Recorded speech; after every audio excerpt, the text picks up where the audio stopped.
आपके हिसाब से अरविंद केजरीवाल की जो कोशिश थी चौथी दफा मुख्यमंत्री बनने की, एक बार फिर से दिल्ली में जीत दर्ज करने की, क्या वजह रही आपके हिसाब से कि अरविंद केजरीवाल की आम आदमी पार्टी, जिसने इतने साल तक दिल्ली में बीजेपी को पछाड़ के रखा था, इस दफा वो क्यों धराशायी हो गई? मुझे ऐसा लगता है कि एक तो 10 साल का एंटी इनकम्बेंसी रहा, दूसरी बात केजरीवाल जी का खुद से मुख्यमंत्री न होना। मेरी समझ से वो एक बड़ी गलती आम आदमी पार्टी ने करी। जब लिकर स्कैम को लेकर बात चली, उस समय जब केजरीवाल जी को अरेस्ट किया गया, तो मुझे लगता है कि उस समय केजरीवाल जी को इस्तीफा दे देना चाहिए था।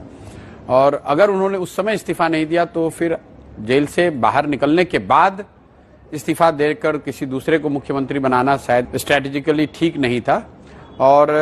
पिछले मानसून में जो वाटर लॉगिंग की वजह से परेशानी हुई थी और जो सड़कों की स्थिति उसके बाद रही है, मैं उसको समझता हूं कि लोकल लेवल पे वो भी बड़ा मुद्दा रहा है। तो कुल मिलाजुलाकर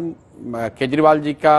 जो पिछले 1-1.5 साल में पॉलिटिकल जो स्टांस उनके रहे हैं, इंडिया गठबंधन में जाना और फिर उससे एक तरह से निकल जाना, दूसरा जब आप पर लीगल केस हुए तो आपने इस्तीफा नहीं दिया, जेल गए तब भी इस्तीफा नहीं दिया, फिर वापस आकर इस्तीफा दे दिया तो मुख्यमंत्री भी नहीं रहे,